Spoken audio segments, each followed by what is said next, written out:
Hello everyone, my name is Aileen Galvan, and today for my TED Talk, I'm going to be talking about something that affects us daily, music. So not just about how music sounds, but about how much it actually affects us mentally, physically, and emotionally. So why I chose this topic. I've always enjoyed music, and it's helped me concentrate, boost my mood, and it even helps me work through my feelings sometimes, some feelings that can be pretty tough. And I've also noticed that some songs actually made me feel worse during these times instead of better. And that made me curious about what how music actually impacts us both positively and negatively. So that raised the question, what are benefits and detriments of listening to music? So what a podcast has taught me. One podcast explained how music directly affects the body and how it could raise your heart rate, it could change your breathing, and even trigger adrenaline. Another podcast focused on how music could actually be used as therapy in the medical field. It has helped people recover from trauma, as well as improving brain function, especially after a stroke. So, for example, recollection of memory or how to speak or how to write. The benefits of music in the medical field is very miraculous. This has helped me understand that music isn't just a form of entertainment, but it's actually holding its own biological effects. So, what the science says behind this. So, two peer-reviewed studies confirmed that music activates a part of your brain that reflects movement, memory, and emotions. And people who study or practice music show structural brain changes. One study also explained how music therapy allows people with anxiety, depression, dementia, and Parkinson's disease. It helps them. However, there are risks listening to music. So, for example, the constant listening to music too loud can damage your hearing, which is a given. Some people also use music to avoid emotions during some hard times instead of actually dealing with them.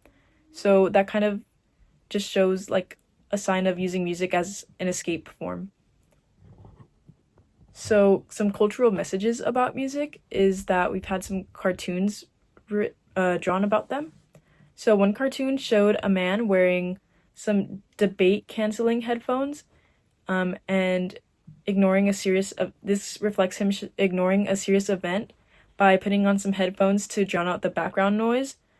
And this could be harmful because a lot of the times we turn on some music or just try to block out whatever's going on in the background, even though facing the uncomfortable truths is kind of vital in today's society.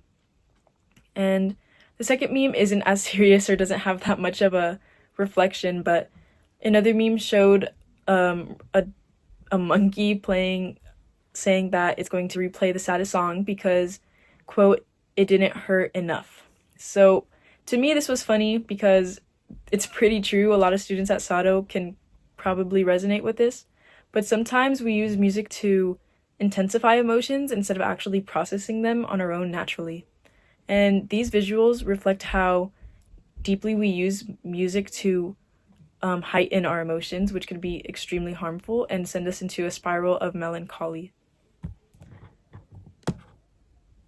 So what's my take on the answer of benefits and detriments of listening to music? So after my research, my answer is that music has its many benefits, and it helps with mental health, supports brain development, and creates emotional connection, sorry, not emotional correction.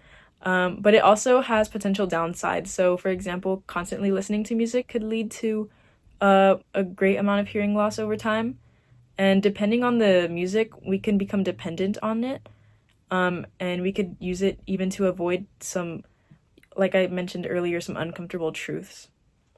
So, the key to listening music I concluded is that we need to be mindful as to why and how we are listening to music.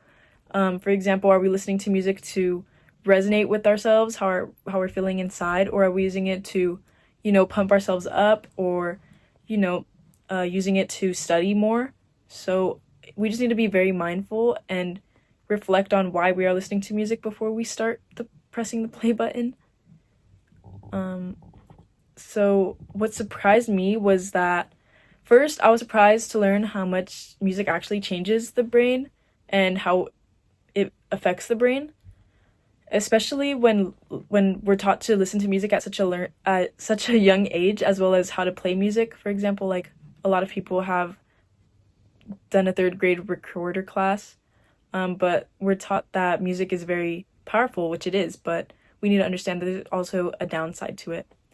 I also noticed that almost every source, whether it was academic or entertainment focused, it agreed that music is actually very powerful and could change our views one way or another. And however, I noticed that there wasn't that much information about music being negative. I think because most likely a lot of us have positive correlation with music.